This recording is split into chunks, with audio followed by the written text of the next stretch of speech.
हमारे WhatsApp courses और audio book का लिंक डिस्क्रिप्शन में दिया गया है। अगर आप चाहें तो उन्हें देख सकते हैं। प्रभु जगत बंधु। मुर्शिदाबाद शहर के उस पार गंगा किनारे एक गांव का नाम है डाहापाड़ा। इस गांव के दीनानाथ चक्रवर्ती ने अपनी प्रतिभा के बल पर न्याय रत्न की उपाधि प्राप्त की थी। आपकी पत्नी श्रीमती वामा सुंदरी देवी शीतल चौधरी की कन्या थी। 27 मई सन 1871 ईस्वी के दिन इस परिवार में एक बालक ने जन्म लिया, जिसका नाम रखा गया जगत। कई बच्चों को खोने के पश्चात इस बालक को पाकर चक्रवर्ती दंपत्ति आनंद के सागर में डूब गए, लेकिन यह आनंद अधिक दिनों तक स्थायी न रह सका। बालक, जिसका अन्नप्राशन के समय जगत बंधु नाम रखा गया था, अभी 14 महीने का ही था कि मां चल बसी। पत्नी के बिछोह से दीनानाथ एक प्रकार से विक्षिप्त से रहने लगे। मातृहीन बालक की देखरेख और जीविका के लिए कार्य करने में उन्हें परेशानी होने लगी। कुछ दिनों बाद अपनी विधवा भतीजी दिगंबरी के यहां जाकर जगत को सौंप आए। इस घटना के 4 वर्ष बाद पिता दीनानाथ भी सूरधाम चले गए। जगत पूर्ण रूप से अनाथ होकर अपनी बहन की छत्र छाया में रहने लगा। जगत बचपन से ही चंचल स्वभाव का था। अपनी हमजोलियों के साथ पेड़ पर चढ़ना, नदी में तैरना, बागों में घूमना उसका नित्य का काम था। इसके अलावा उसमें कई और खूबियां थी। वह कभी लड़कियों के साथ नहीं खेलता था, हमजोलियों के साथ न मारपीट करता और न गाली बकता था। जिस प्रकार वह बड़ों का सम्मान करता, उसी प्रकार छोटों से प्यार करता था। उसकी इस आदत के कारण सभी लोग उसे चाहते थे। समय गुजरता गया। उसे फरीदपुर स्थित एक स्कूल में भर्ती कर दिया गया। जिला स्कूल में अध्ययन करते समय उसकी चंचलता में थोड़ी कमी आ गई। अब वह अक्सर सुनसान स्थान में जाकर बैठा रहता, अन्य मनस्क की तरह एकटक कहीं देखता रहता। स्कूल में सहपाठी से रफ्त जफ्त नहीं करता था। स्कूल से लौटकर घर में न रहकर किसी सुनसान स्थान में चला जाता, जहां बैठता वहीं कभी कभी सो भी जाता था। राह चलते लोग यह दृश्य देखकर उसे कंधे पर लाद कर घर ले आते थे। जिन दिनों जगत 8वीं श्रेणी में पढ़ रहा था, उन दिनों वार्षिक परीक्षा के दिन एक घटना हो गई। आदत के मुताबिक कॉपी में लिखते लिखते एकटक एक ओर देखने लगा। उसी समय प्रधान शिक्षक श्री भुवन मोहन आए। उसे इस तरह देखते देख उन्होंने सोचा कि अन्य किसी की कॉपी से नकल कर रहा है। उसे तुरंत परीक्षा हॉल से बाहर निकाल दिया गया। स्कूल से निकलकर जगत घर न जाकर सीधे स्टेशन चला आया। वहां से कलकत्ता होकर रांची चला आया, जहां उसके चचेरे भाई तारिणी चरण चक्रवर्ती रहते थे। तारिणी चरण ने उसे वहीं के एक स्कूल में भर्ती करा दिया। रांची आने पर भी जगत की आदतों में कोई खास परिवर्तन नहीं हुआ। पहले की ही तरह अब भी वह हमेशा खोया खोया सा रहता था। अधिकतर निर्जन या अपने कमरे में बैठा रहता। न समय से स्नान करता और न भोजन। स्नान करने में काफी देर लगाता। उसकी इस आदत के कारण घर के नौकर असंतुष्ट रहते। परिवार में अन्य कोई न रहने के कारण नौकर और रसोइया सामान चोरी करते थे। जगत के आ जाने के कारण उन्हें चोरी करने में भय लगने लगा। उसे यहां से भगाने के लिए वे उसे भोजन ठीक से नहीं देते। बाद में जगत को बेवकूफ समझकर वे दोनों पहले की ही तरह चोरी करने लगे, लेकिन उन्हें हमेशा इस बात का भय बना रहता कि कहीं किसी दिन तारिणी बाबू से वह हमारी शिकायत न कर दे। ऐसा सोचकर एक दिन दोनों ने सलाह करके उसके भोजन में जहरीली दवा मिला दी। इस भोजन को खाने के कारण जगत की हालत खराब हो गई। समाचार पाते ही ऑफिस से तारिणी बाबू आए। डॉक्टरी सहायता से वह संभल गया। रसोइया फरार हो चुका था। नौकर की जब जमकर पिटाई की गई तब उसने अपना अपराध स्वीकार कर लिया। इस घटना के कारण तारिणी बाबू घबरा गए। अकेले घर में जगत को रखना ठीक नहीं है समझकर उन्होंने अपने जीजा प्रसन्न कुमार लाहिड़ी के यहां उसे रखवा दिया। लाहिड़ी महाशय ने अपने नगर पाबना के एक स्कूल में उसे भर्ती करा दिया। यहां प्रसन्न कुमार जी के लिए लाहिड़ी महाशय उपयोग में लाया गया है, तो आप ये मत समझिएगा कि श्यामाचरण लाहिड़ी महाशय के बारे में कहा जा रहा है। पाबना में रहते समय इस पर भगवत कृपा हुई। राह चलते किसी सन्यासी को देखते ही वह भूमिष्ठ होकर प्रणाम करता। दूर कहीं से हरि नाम कीर्तन की ध्वनि सुनते ही उधर दौड़ा चला जाता। बाधा देने पर भी नहीं मानता था। कीर्तन में हरि नाम सुनते सुनते उसे भाव समाधि हो जाती थी। ऐसी स्थिति में लोग उसे कंधे पर लाद कर घर पहुंचाते थे। अक्सर ऐसी घटनाएं होने लगी तब सुशील बाबू चिंतित हो उठे। उनकी पत्नी जगत को डांटने फटकारने लगी, लेकिन इसका कोई असर जगत पर नहीं हुआ। वह कीर्तन की ध्वनि सुनते ही जहां रहता था वहीं से दौड़ता हुआ उस जगह पहुंच जाता था। एक बार कहीं हरि कीर्तन होगा सुनकर वह जाने की तैयारी करने लगा। उसकी बहन ने उसे पकड़कर एक कमरे में बंद कर दिया। इधर कीर्तन प्रारंभ हुआ और वह कमरे के भीतर प्रत्येक ताल पर नृत्य करते करते बेहोश हो गया। खिड़की के बाहर से लोग यह दृश्य देख रहे थे। त्रस्त भाव से लोग भीतर आए।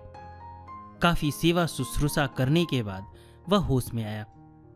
इसी प्रकार एक बार पाबना शहर में एक स्थान पर ध्रुव चरित्र नाटक हो रहा था। नाटक में ध्रुव का पाठ करने वाला अभिनय के दौरान गाने लगा, कहां हो पद्म पलाश लोचन हरि। यह गीत सुनते ही जगत का हृदय व्याकुल हो उठा। कुछ देर तक रस ग्रहण करने के बाद वह भावावेश में आ गया और देखते ही देखते चेतना शून्य हो गया। जगत की यह स्थिति देखकर खलबली मच गई। कुछ लोग जगत की इस आदत से परिचित थे। दर्शकों में डॉक्टर चंद्रशेखर काली भी थे। उन्हें भावावेश का यह नाटक ज्ञात हुआ। उन्होंने कहा, यह बीमारी है, जरा मुझे जांचने दीजिए। जगत को पकड़कर लोग पास के कमरे में ले आए। डॉक्टर का ख्याल था कि यह स्नाविक रोग है या मस्तिष्क विकृति के लक्षण है। अच्छी तरह जांचने के बाद उन्हें कोई विकृति नजर नहीं आई। लोगों ने कहा कि यह भावावेश है। कीर्तन या हरि भजन सुनते ही जगत की यह हालत हो जाती है और फिर भजन सुनते सुनते प्रकृतिस्थ हो जाता है। इसे रंग भूमि में ले आइए, अपने आप ठीक हो जाएगा। नाटक में एक जगह पुनः ध्रुव हरि गुण गाने लगा। उसे सुनते सुनते जगत होश में आ गया। डॉक्टर चंद्रशेखर विस्मय से यह अलौकिक दृश्य देखते रह गए। पाबना शहर में एक बरगद वृक्ष के नीचे हारण नामक एक फकीर रहता था। वह अपने आप बड़बड़ाता हंसता रहता था। उसकी इस आदत के कारण लोग उसे पागल बाबा कहा करते थे, पर जगत उन्हें बूढ़ा सेवक कहता था। पागल बाबा जगत को बहुत चाहते थे। दूसरी ओर जगत भी उनके प्रति श्रद्धा भक्ति रखता था। उन दिनों जगत में विचित्र आदतें थी। वह किसी को स्पर्श नहीं करता था। अगर कोई उसके पास आता तो कपड़े से अपनी नाक ढक लेता था। कभी कभी कह उठता था, तुम लोगों के बदन से अजीब महक आती है जो मुझसे बर्दाश्त नहीं होती, जरा दूर हटकर रहा करो। लेकिन फकीर से मिलते समय उसे महक नहीं मिलती थी। फकीर के साथ एक ही आसन पर बैठ जाता था। उसकी दुर्गंध से भरी कथरी को ओढ़कर एक साथ सो जाता था। दोनों आपस में न जाने कितनी बातें करते हुए रात गुजार देते थे। इसी पागल बाबा ने एक बार जगत की बहन से कहा था, देखो दीदी, जगह मनुष्य नहीं है, मैं भी मनुष्य नहीं हूं, पर जगह राजा है, हम सब प्रजा हैं। दीदी उन दिनों इस बात का मर्म समझ नहीं पाई थी। आश्चर्य से पगला बाबा को देखती रह गई। कई वर्षों बाद दीदी को इस बात की सत्यता ज्ञात हुई थी। इन घटनाओं के बाद जगत तीर्थ यात्रा करते हुए वृंदावन में आए। राधा कुंज में आकर वे साधन भजन करने लगे। यहीं वे कठोर साधना में रत हो गए। एक दिन उनका हृदय राधा रानी के दर्शन के लिए व्याकुल हो गया। हृदय में अपूर्व अनुभूति होने लगी। समस्त शरीर रोमांचित होने लगा। रोम रोम खुल गए। मन आनंद से परिपूर्ण हो उठा। चारों ओर आनंद बिखर गया। कुछ ही क्षणों बाद श्री राधा रानी के दर्शन हुए। जिस प्रकार वैष्णव कवि हित हरिवंश को बचपन में हुआ था, श्री राधा रानी का दर्शन पाते ही वे संज्ञा शून्य हो गए। काफी देर तक राधा कुंज में इसी स्थिति में पड़े रहे। राधा नाम ही उनके लिए ध्यान मंत्र बन गया। इन्हीं दिनों वैष्णव रघुनाथ गोस्वामी ने इनसे प्रश्न किया था, प्रभु आपके गुरु कौन हैं? प्रत्युत्तर में आपने कहा, आप लोगों की वृषभानु कुमारी ने मुझे मंत्र दिया है, वे ही मेरी गुरु हैं। श्री राधा रानी से मंत्र प्राप्त करने के कारण वे आजन्म राधा नाम का उच्चारण नहीं करते थे। इस नाम को सुनते ही वे भावावेश में आ जाते थे। उनके हृदय के तार तार में सनसनी पैदा हो जाती थी। राधा रानी के बारे में कोई बात कहनी पड़ती तो कहते, तुम लोगों की किशोरी। राधा कुंड या राधा कुंज के बारे में कहते, अमुक कुंड, अमुक कुंज। आगे चलकर एक भक्त उनका शिष्य बना जिसका नाम राधिका रंजन गुप्त था। उसे सारिका कहकर संबोधन करते थे। ऐसे ही समर्पित व्यक्तियों के बारे में श्री रूप गोस्वामी लिख गए हैं, इष्टे गाढ़ तृष्णा राग ए स्वरूप लक्षण, इष्ट आविष्टता ए तटस्थ लक्षण। श्री राधा प्रेम की अधिष्ठात्री है, कृष्ण की आह्लादिनी शक्ति है। वे कृष्ण को विमोहित करती है। 8 माह वृंदावन में रहने के बाद जगत कलकत्ता आए। इस यात्रा के पूर्व ही वे जगत से प्रभु जगत बंधु नाम से प्रसिद्ध हो गए थे। हम सुविधा की दृष्टि से जगत नाम का ही प्रयोग करेंगे। सन 1888 ईस्वी में लोगों के आग्रह पर वे अपना फोटो खिंचवाने के लिए तैयार हुए। यह फोटो 19 बहु बाजार स्ट्रीट, कलकत्ता स्थित बंगाल फोटोग्राफर की दुकान पर खींचा गया। उन दिनों आपकी उम्र महज 17 साल की थी। इसके बाद जीवन में उनका फोटो नहीं खींचा जा सका। अब तक जितने संस्मरण या जीवनियां प्रकाशित हुई है, उन सब में यही फोटो चित्र प्रकाशित है। वर्तमान समय के हरिजन आंदोलन के जन्मदाता प्रभु जगत ही थे। बंगाल में पिछड़ी जातियों में बागदियों को उच्च श्रृंखल ही नहीं बल्कि जरायम पेशों का माना जाता था। फरीदपुर आने के बाद जगत का ध्यान इस जाति के लोगों की ओर गया। रजनी नामक एक बागदी ने एक दिन जगत को देखा और वह इस कदर प्रभावित हुआ कि इनके चरणों में अपने आप को समर्पित करते हुए कहा, मुझे आत्मोन्नति का मार्ग बताने की कृपा करें। जगत बंधु ने कहा, तुम ब्रह्मचर्य व्रत पालन करते हुए केवल हरि नाम जपते रहो, इससे तुम्हारा कल्याण होगा। महापुरुषों की जीवनी से हमें बहुत कुछ सीखने को मिलता है। अभी जो भी विद्यार्थी हैं, स्टूडेंट हैं, अगर वो ये जीवनी सुन रहे हैं और उनके अंदर ये जिज्ञासा है कि उन्हें भगवान को प्राप्त करना है, भगवान के दर्शन करना है, तो यहां पे जगत बंधु ने कितनी अच्छी बात बोली है। ये कोई साधारण इंसान नहीं कह रहा है, तो आपको इसे बहुत ही गंभीरता से लेनी चाहिए। जगत बंधु जी कहते हैं, तुम ब्रह्मचर्य व्रत पालन करते हुए केवल हरि नाम जपते रहो, इससे तुम्हारा कल्याण होगा। बस कितनी छोटी सी बात है। आपको कठोरता से ब्रह्मचर्य व्रत का पालन करना है और हरि नाम जपना है। आप राम राम जपो, राधा राधा जपो, कृष्ण कृष्ण जपो, कुछ भी, जो भी आपको अच्छा लगे आप जपते रहिए। और अगर आप ब्रह्मचर्य के बारे में जानना चाहते हैं तो उस पर भी मैंने 2 वीडियो बनाया है, एक पुरुष के लिए, एक महिला के लिए। तो उसका लिंक मैं डिस्क्रिप्शन में दे दूंगा, या फिर आप वीडियो में भी जाके आप उन 2 ऑडियो को सुन सकते हैं। उसी दिन से रजनी इस उपदेश पर अमल करने लगा। प्रभु जगत बंधु अक्सर उसके घर जाने लगे। रजनी के चरित्र में तेजी से परिवर्तन होने लगा। यह देखकर उसकी जाति के अन्य लोग भी जगत की शरण में आए। धीरे धीरे सभी बागदियों को यह दृढ़ विश्वास हो गया कि प्रभु जगत बंधु उनके उपास्य देवता हैं।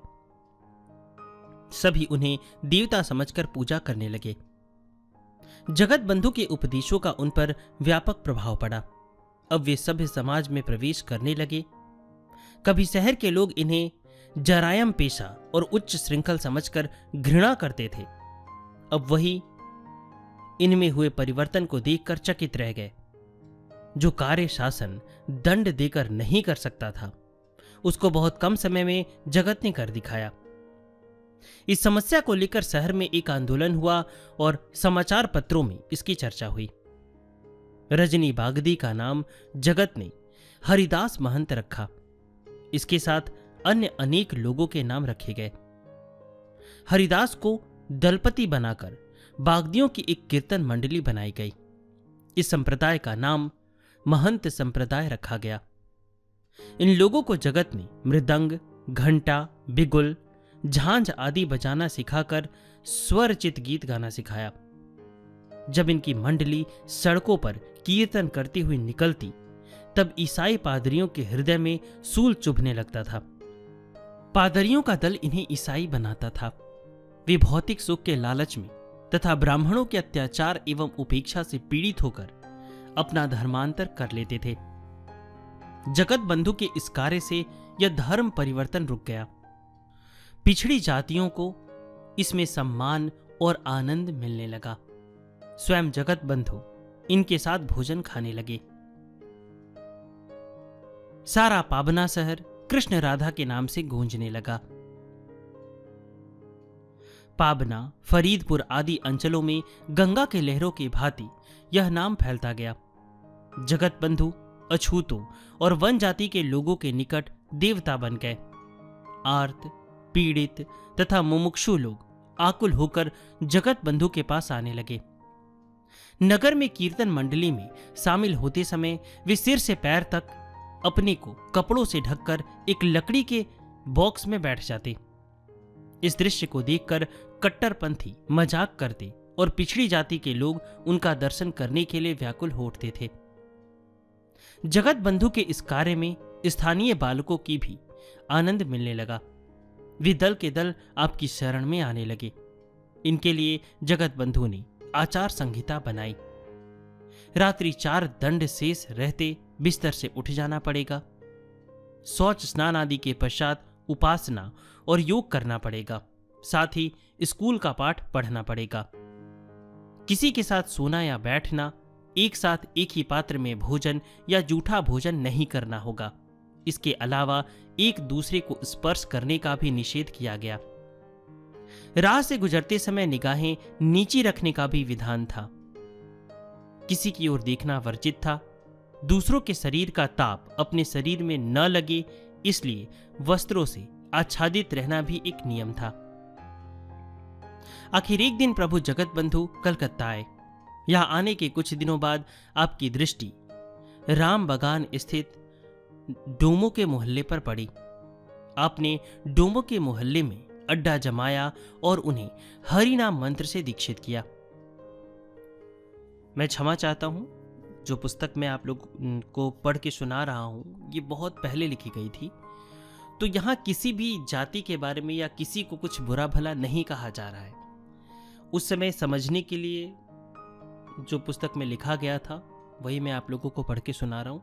तो इसमें जो सीखने वाली बात है बस उसी को समझना है, उसी को सुनना है, उसी को फॉलो करना है और जात पात, पिछड़ा ऊंचा, इन सब चक्करों में नहीं पड़ना है।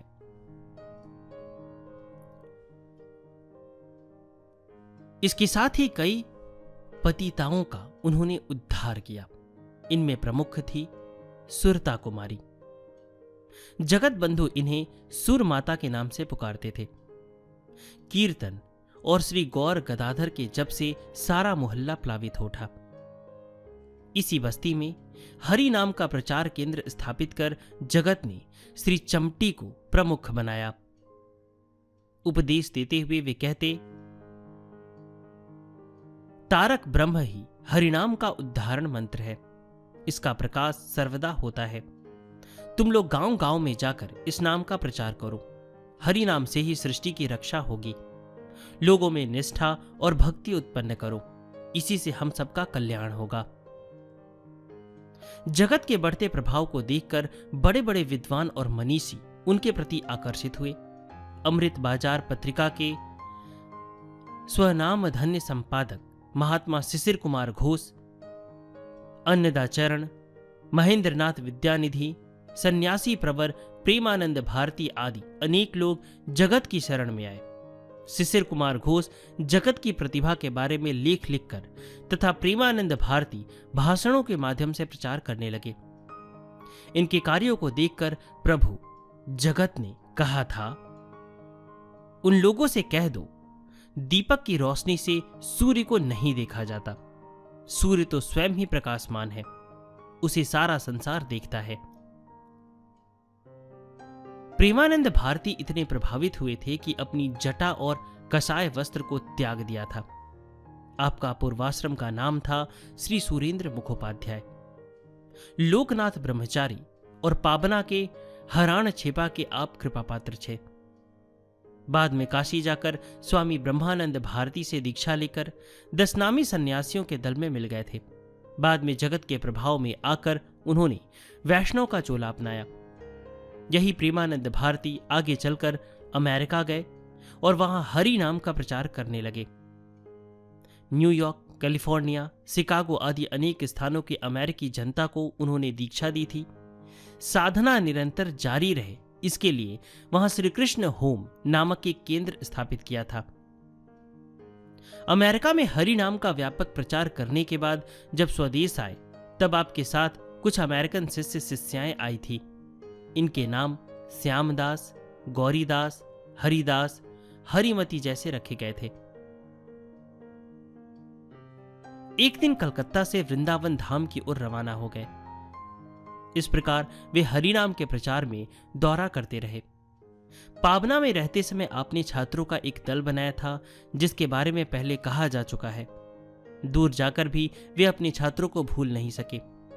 एक छात्र को उन्होंने वृंदावन से लिखा, ग्रेजुएट बनो, रात को 12 घंटा पढ़ना, दिन को सोना, अमुक को पढ़ने के लिए कहना, परीक्षा जब तक न हो जाए तब तक निशंग रहना, कीर्तन मत करना, सभी लोग निशा काल में अध्ययन करते रहना। दूसरे को लिखा, गणित में कमजोर हो, एक वक्त भोजन करना, रात को केवल जलपान, फलना फलना पुस्तकें पढ़ो, कंठस्थ कर लो। तीसरे को लिखा, इतिहास से जी मत चुराओ, मन लगाकर पढ़ो, ब्रह्मचर्य का प्रचार करो, डबल प्रमोशन प्राप्त करोगे। लड़कों को यह सब पढ़कर आश्चर्य होता कि प्रभु इन दिनों वृंदावन में हैं, उन्हें हमारी कमजोरियां कैसे मालूम हो जाती है। छात्रों में कोई भी एक दूसरे की शिकायत लिखकर नहीं भेजता था। एक बार एक लड़के ने कलकत्ता स्थित राम बागान में कीर्तन करते समय प्रभु जगत के एक भक्त को करताल से मारा था। तुरंत उस बालक को उन्होंने फटकारा था। इस प्रकार वे हमेशा अपने भक्तों तथा शरणागत बालकों का ध्यान रखते रहे। यहां तक कि कभी कभी बालकों के जीवन की पाप कहानी खुलेआम कह देते थे। एक बार बालकों के सामने बातचीत करते समय उनकी नजर एक बालक पर पड़ी। वे उसके पूर्व जीवन की पाप कहानी कहने लगे। सामने बैठे अन्य बालक हंसने लगी और वह बालक लज्जा, क्षोभ और विस्मय से ग्रस्त होकर रोने लगा। यह देखकर प्रभु जगत चुप हो गए। एक बालक को अधिक हंसते देख उन्होंने कहा, तू बहुत हंस रहा है, मैं तेरी सारी बातें जानता हूं, समझा। उसने कहा, तो कहिए ना, चुप क्यों हैं? प्रभु जगत उसके पाप जीवन की घटनाएं एक के बाद एक कहने लगे। बाद में उन्होंने कहा, क्यों, ठीक कह रहा हूं ना? देख, मैं दर्पण हूं। मेरे पास आने पर व्यक्ति का स्वरूप प्रकट हो जाता है, उसका कुछ भी छिपा नहीं रहता है। तुम लोग सोचते हो कि मैं कुछ जान नहीं पाता। मैं सभी का सब कुछ जानता हूं। मैं त्रिकाल की बातें जानता हूं। इसलिए कहता हूं कि निर्जन में बैठकर स्थिर भाव से भगवान को बताना चाहिए, उनसे प्रार्थना करनी चाहिए। उनके पास बिना गए, बिना बताए वे भी कुछ नहीं कर पाते। अचल की तरह पड़े रहते हो। तुम लोग सरल हृदय से निष्ठा के साथ हरि नाम स्मरण करो, पवित्रता ग्रहण करो, मालिन्य दूर करो। मैं तुम लोगों के मंगल के लिए तुम्हारे पापों का उल्लेख कर देता हूं। यहां तक कि बालकों से बहुत दूर रहते हुए भी वे इन्हें पत्र के द्वारा इशारे से निर्देश देते रहे, हर गलत कार्य के लिए चेतावनी देते रहे। एक बार आप कुछ बालकों को लेकर राजमहल की ओर चल पड़े। चारों ओर ज्योत्सना अपनी छटा दिखा रही थी। रात होने के कारण लोगों का आवागमन कम था। मार्ग में प्रभु जगत बालकों को तरह तरह की कहानियां सुना रहे थे। इसके बाद मार्ग में अचानक रुक गए। उन्होंने सुदूर एक बबूल वृक्ष की ओर हाथ उठाकर दिखाते हुए कहा, वहां जो बबूल का पेड़ दिखाई दे रहा है, तुम लोग वहां जाओ और उस वृक्ष के नीचे बैठकर ताली बजाते हुए हरि नाम कीर्तन करो। मैं जरा विश्राम करूंगा। जाओ, जब तक मैं तुम लोगों को न बुलाऊं तब तक यहां मत आना। प्रभु की आज्ञा अनुसार बालकों का दल बबूल वृक्ष के पास जाकर कीर्तन करने में तन्मय हो गया। निर्मल आकाश, ज्योत्सना से भरा मैदान जगमगा रहा था। कहीं भी बादल का एक टुकड़ा नहीं था। पर देखते ही देखते वृक्ष की डालियां ऐसे हिलने लगी जैसे तूफान आ गया हो। बरसात की तरह उसके पत्ते झड़ने लगे। इन दृश्यों को देखकर बच्चों को भय अनुभव नहीं हुआ। कुछ देर बाद जब वृक्ष की एक डाली अपने आप मरमराकर टूट गई, तब भयवश उन लोगों ने कीर्तन बंद कर दिया। उनकी निगाहें पीछे की ओर प्रभु जगत की ओर गई तो देखा कि वे ताली बजा रहे हैं। सभी बालक दौड़ते हुए उनके पास आए। जगत ने पूछा, तुम लोगों ने कीर्तन क्यों बंद कर दिया? लड़कों ने सारी कहानी सुनाई। जगत ने कहा, अगर तुम लोग कीर्तन बंद न करती तो एक महात्मा का दर्शन पा जाती। वे अपने उद्धार की प्रतीक्षा में थे। तुम लोगों का कीर्तन सुनकर वे मुक्त हो गए।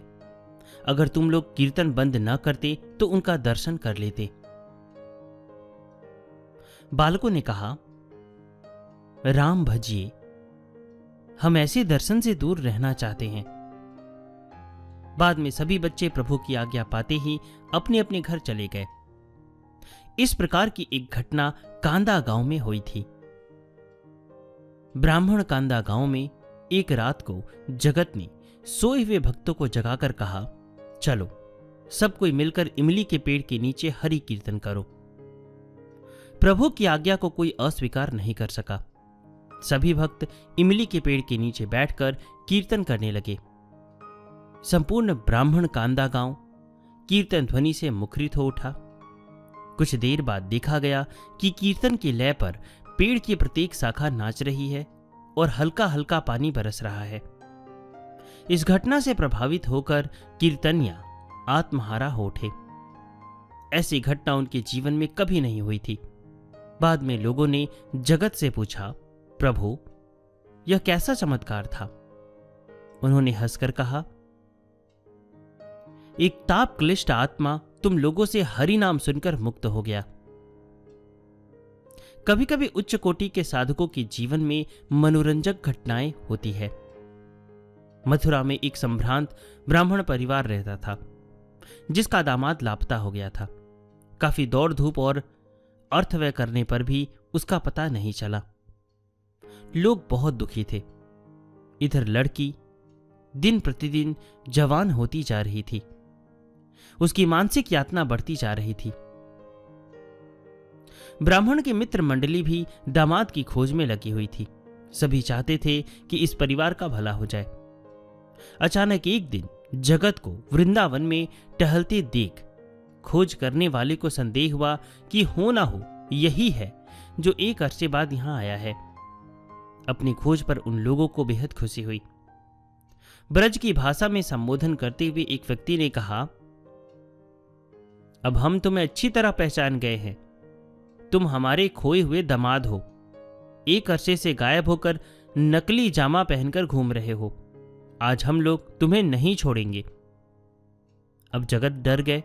उन्होंने कहा, मैं आप लोगों का दामाद नहीं हूं। आपको भ्रम हुआ है। मैं बंगाली ब्राह्मण का लड़का हूं। फकीर बनकर तीर्थ यात्रा करता हुआ ब्रज में आया हूं। लेकिन इस सफाई पर उन लोगों को विश्वास नहीं हुआ। काफी मिन्नत करने पर भी उन लोगों ने इन्हें नहीं छोड़ा। अपने साथ पकड़कर ब्राह्मण परिवार के घर ले आए। कुछ दूर खड़ी लड़की ने भी कहा, यही मेरे पति हैं। अब लोग तरह तरह की बातों से जगत को समझाने बुझाने लगे। वे लोग जितना समझाते उतना ही कातर भाव से जगत कहते कि मैं आप लोगों का दामाद नहीं हूं। मगर उन लोगों ने जगत की आपत्ति पर ध्यान नहीं दिया। जबकि लड़की अपने पति को पहचान कर स्वीकार कर रही है, तब यह जरूर झूठ बोल रहा है। इसके बाद उन लोगों ने एक कमरे में जगत को ढकेल कर बाहर से बंद कर दिया। उस कमरे में वह लड़की पहले से मौजूद थी। लड़की अत्यंत विनयपूर्वक जगत से उलाहना देने लगी। अपने जीवन का दर्द कहते कहते वह रो पड़ी। जो ही वह लड़की आगे बढ़कर उनके चरणों को पकड़ने के लिए आई, त्यों ही जगत ने हाथ के इशारे से दूर रहने का निर्देश दिया। काफी देर बाद लड़की के अभिभावकों को ज्ञात हुआ कि हम लोगों के सभी प्रयत्न निष्फल हो गए हैं। जब जगत कमरे के बाहर निकलने लगी, तब उपस्थित लोगों ने उन्हें रोका। जगत ने अपना नाम बताते हुए कहा, मेरे बारे में आप लोगों को भ्रम हुआ है। आप लोग राजर्षि वनमाली राय को जानते होंगे। आप में से कोई उनके पास चला जाए और उन्हें मेरा नाम बताकर बुला लाए। उनके आने पर आप लोगों को यह ज्ञात हो जाएगा कि मैं सत्य कह रहा हूं या नहीं। राजर्षि वनमाली राय की ख्याति वृंदावन में थी नहीं, मथुरा नगरी में थी। उनके पास जाकर लोगों ने जगत का नाम तथा सारी बातें बताई। यह बात सुनते ही राजर्षि वनमाली राय ने कहा, प्रभु जगत बंधु बंगाल के प्रसिद्ध संत हैं। आप लोगों ने उन्हें इस तरह कैद कर गलत काम किया है। जल्द से जल्द उन्हें छोड़ दीजिए, वरना आप लोगों का अकल्याण भी हो सकता है। उनके हजारों भक्त यही हैं। वनमाली राय की चेतावनी पर लोगों को विश्वास हो गया। इस प्रकार जगत को वहां से मुक्ति मिली। अप्रैल सन 1900 की घटना है। आंगन में कुछ बालक बैठे हुए थे। बातचीत के सिलसिले में आपने कहा, जानते हो, मुझे साधु सन्यासी समझकर लोग चालाकी से मेरी परीक्षा लेते हैं। सभी इंद्रजाल चाहते हैं। कहते हैं, प्रभु मेरा लड़का सख्त बीमार है, कोई दवा दीजिए। जब इस तरह के प्रश्नों का मैं कोई जवाब नहीं देता, तब वे आंगन में लोट पोट लगाते हुए मन्नत मांगते हैं। मेरा लड़का अगर स्वस्थ हो गया तो मैं महोत्सव करूंगा। कोई कहता है, कर्ज से लद गया हूं, कहीं से रकम दिलवाइए। रोजगार में खूब आमदनी हो, ऐसा आशीर्वाद दीजिए। कोई घर गृहस्थी का सुख चाहता है। जिसे जिस चीज का अभाव है वह वही आकर मांगता है। मैंने किसी को निराश नहीं किया, सभी को कुछ ना कुछ दिया है। लोग सब कुछ मांगते हैं, पर कोई हरि नाम नहीं मांगता, और न कोई यह कहता है कि मेरा उद्धार हो जाए। मैं सब कुछ कर सकता हूं। मेरे लिए यह सब तुच्छ बात है, केवल इंद्रजाल है, और इसी इंद्रजाल के चक्कर में सारा संसार फंसता जा रहा है। ऐसी स्थिति में हरि नाम का प्रचार करना बड़ा कठिन कार्य है। लोग हल्ला गुल्ला पसंद करते हैं, मगर तुम लोगों को निराश होने की जरूरत नहीं है। मैं सर्वदा तुम्हारे साथ हूं, फिर किस बात का डर। निष्ठा के साथ हरि नाम लेते रहो। प्रभु जगत स्वतः कोई चमत्कार नहीं करते थे, अपने आप अलौकिक चमत्कार हो जाता था। रोगाक्रांत व्यक्ति आता और उनसे कृपा की भीख मांगता। वे अभय वाक्य कहते और वह व्यक्ति कुछ दिनों बाद रोग मुक्त हो जाता। हिस्टीरिया के कई रोगियों को अच्छा होते लोगों ने देखा है। वे न कोई मंत्र पढ़ते और न झाड़ फूक करते थे, यहां तक कि कोई दवा या ताबीज नहीं देते थे और रोगी से उनका आमना सामना होता था। केवल संजीवनी वाणी के द्वारा पीड़ितों के कष्टों को दूर कर देते थे। उनके आशीर्वाद से कितने अक्षम व्यक्ति भी कार्य करने में सक्षम हुए हैं। किसके भीतर प्रतिभा सुप्त है, किसमें कौन सा दोष है, कौन गलत काम करने जा रहा है, यह सब जैसे वे पारदर्शी शीशे से देखकर बता देते थे। इसके साथ ही उसे सावधान कर देते थे। अपने एक भक्त को निर्देश दिया कि राह चलते दृष्टि नीची रखना। इस चेतावनी को सुनकर भक्त जगत के कक्ष से बाहर आए और अपने घर की ओर चल पड़े। 1 मील आने के बाद सहसा उनकी निगाह बाजरे पर खड़ी एक वारवणिता पर पड़ी। केवल 1 मिनट तक उसकी ओर मुग्ध दृष्टि से देखते रहे। सहसा उन्हें प्रभु जगत बंधु की चेतावनी याद आ गई। बड़ा अफसोस हुआ। विषाद भाव से क्षमा याचना के लिए वापस लौटे। प्रभु के पास आकर प्रणाम किया। जगत ने मुस्कुराते हुए कहा, बाबूजी, इस तरह प्रकृति के रूप को घूरना नहीं, मोह सब भुला देता है। यह पाप है। यहां तक कि मां बहन की ओर देखने की मनाही है। माता स्वसा दुहिता व न विविक्ता मनोभवेत। बालवा निंद्रिया ग्रामो विद्वा समपि कर्सति। भविष्य में इस बात को हमेशा ध्यान में रखना। एक थे खुदीराम प्रामाणिक, पिछड़ी जाति का एक युवक। उनसे प्रभु जगत ने कहा, आज रात को मेरे घर के बरामदे में सोना। प्रभु के इस आदेश को मानकर वह वहीं सो गया। गहरी रात को ताली बजाते हुए प्रभु ने उसे जगाया। अमावस की रात, बाहर वर्षा हो रही थी। प्रभु के इशारे पर नदी किनारे जाकर उसने एक नाव खोली। नाव पर प्रभु सवार हो गए। उनके आदेश पर नाव कुछ आगे वनमाली करके घर के समीप ले आया। प्रभु ने खुदीराम से कहा, जाओ वनमाली के यहां से कुछ खाने की सामग्री ले आओ। खुदीराम ने कर महाशय के घर जाकर देखा कि सभी गहरी नींद में सो रहे हैं। वह असमंजस में पड़ गया। बार बार आवाज देने पर कर महाशय बाहर आए। जब उन्हें यह मालूम हुआ कि प्रभु कुछ खाने की सामग्री मांग रहे हैं, तब वे परेशान हो उठे। क्या दूं, कहां से दूं, यही सोचने लगे। अचानक उन्हें याद आया कि कुछ दूध अलग से गर्म करके सिकहर पर रख दिया गया है। खुदीराम वही दूध लेकर प्रभु के पास आए। अब नौका किनारे से हटकर मंझधार में चलने लगी, राजापुर मुहाने की ओर। खुदीराम को टूटे डांड से नाव खेने में कठिनाई हो रही थी। उसने कहा, प्रभु, दोनों डांड टूटे हैं, बड़ी परेशानी हो रही है।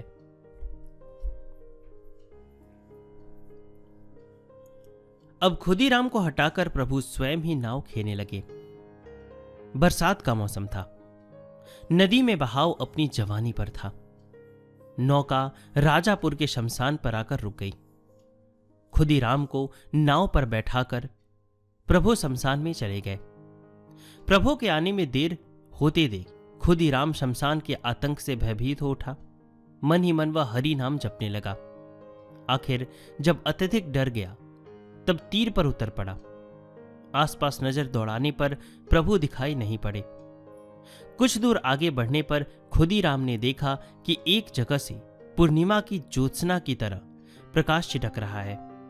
संपूर्ण शमशान प्रभु की अंग छटा से आलोकित है। यह दृश्य देखकर वह चकित रह गया। धीरे धीरे पास आकर उसने कहा, अकेला नाव पर रहने में मुझे डर लग रहा था। रात समाप्त हो रही है, चलिए हम वापस चले। प्रभु मुर्दे की एक खाट पर लेटे हुए थे। खुदीराम की बात सुनते ही वे तुरंत उठे और नाव पर आकर बैठ गए। बोले, जरा तेजी से नाव को चला रे। खुदीराम ने कहा, कैसे ले चलो प्रभु, दोनों ही डांड टूटे हुए हैं, इससे नाव खेना ही कठिन हो रहा है। प्रभु ने कहा, पतवार की तरह दाढ़ को लगा ले और चुपचाप बैठ जा, आंखें बंद कर ली। प्रभु की आज्ञा पाकर खुदीराम ने एक डाढ़ को पतवार की तरह नाव के पीछे लगाया और आंखें बंद कर बैठ गया। प्रभु स्वयं एक डाढ़ को नदी में डालकर खींचने लगे। नाव तेजी से आगे बढ़ने लगी। क्षण भर बाद नाव की गति धीमी होने पर खुदीराम ने देखा नाव मंदिर के किनारे आ गई है। वह अवाक रह गया। इधर प्रभु हंसते हुए नदी में स्नान करने लगे। जगत बंधु ज्योतिषियों की तरह न किसी का हाथ देखते थे और न जन्मपत्री बनाकर कुछ कहते थे। वे अपने कमरे का दरवाजा बंद कर बैठ जाते।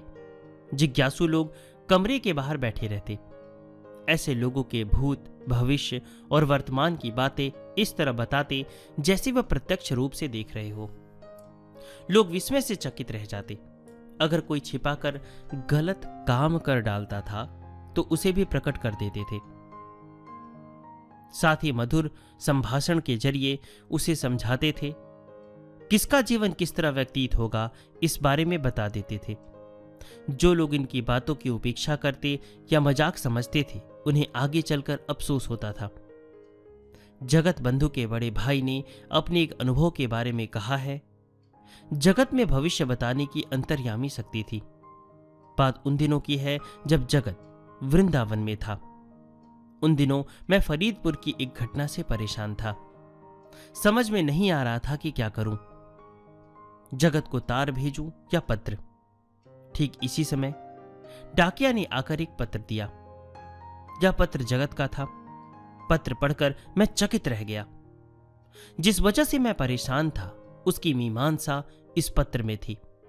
मैंने पत्र पाने के पूर्व तक इस घटना की चर्चा किसी से नहीं की थी। जगत को मालूम होने का कोई प्रश्न ही नहीं उठता। वो इतनी दूर परदेश में रहते हुए सारी समस्या को कैसे जान गया? इसे लाख सिर पीटने पर भी मैं समझ नहीं सका। कुछ दिनों बाद जब जगत घर आया तब मैंने कौतूहलवश उससे पूछा कि तुम्हें यह बात कैसे मालूम हुई? उसने जवाब दिया, फकीर ठहरा, दूर रहते हुए भी सब जान जाता हूं। सन 1914 के नवंबर माह की घटना है। अचानक प्रभु जगत बंधु को सूखी खांसी तंग करने लगी जो काफी कष्टदायक थी। उनके सभी भक्त उद्विग्न हो उठे। उपस्थित लोगों में से एक व्यक्ति नगर से डॉक्टर प्रमोद लाल चौधरी तथा कविराज श्री सचंद्र गुप्त को अपने साथ ले आए। प्रभु जगत कभी बिस्तर पर सो जाते तो कभी दौरा पड़ने पर उलटकर बैठ जाते रहे। रह रहकर तेज स्वर में खांसते रहे।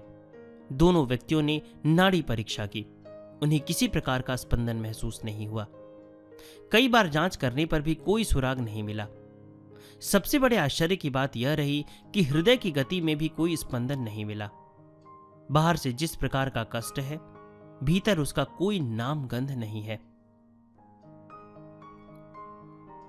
दिन इसी प्रकार गुजर गया। शाम के वक्त एक अन्य डॉक्टर को बुलाया गया। अब तीनों व्यक्ति जांच करने लगे। इस बार भी कुछ समझ नहीं पाए। कविराज जी ने मुस्कुराते हुए पूछा, कहिए डॉक्टर साहब, कुछ समझ में आया? डॉक्टर ने कहा, इनकी जांच कैसे हो? आपने अपनी इच्छा के अनुसार स्पंदन को बंद कर रखा है। ऐसी हालत में बीमारी का पता कैसे लग सकता है? दरअसल इन्हें कोई बीमारी नहीं है।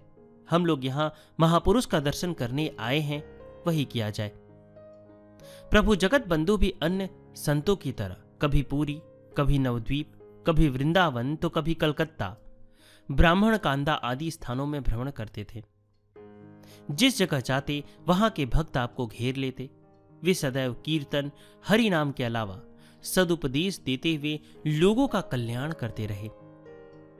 वृंदावन और नवद्वीप आपका प्रिय स्थान था। वृंदावन में श्यामदास नामक एक वैष्णव साधक थे। प्रभु जगत से हाल में ही परिचय हुआ है।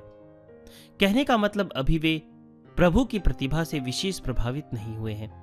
इधर जगत बंधु का मौन चल रहा था। रह रहकर न जाने कहां लापता हो जाते थे। एक दिन श्यामदास मधुकरी मांगने के लिए निकल पड़े। मधुकरी मीन्स होता है भिक्षा ग्रहण करना। भिक्षा मांगने के लिए जो हम जाते हैं ना, तो उसे मधुकरी कहा जाता है। दूर से उन्होंने देखा कि कुछ गायें खड़ी होकर न जाने क्या लेहन कर रही है। आगे बढ़ने पर उन्होंने जो कुछ देखा, उसे देखते ही वे अवाक रह गए।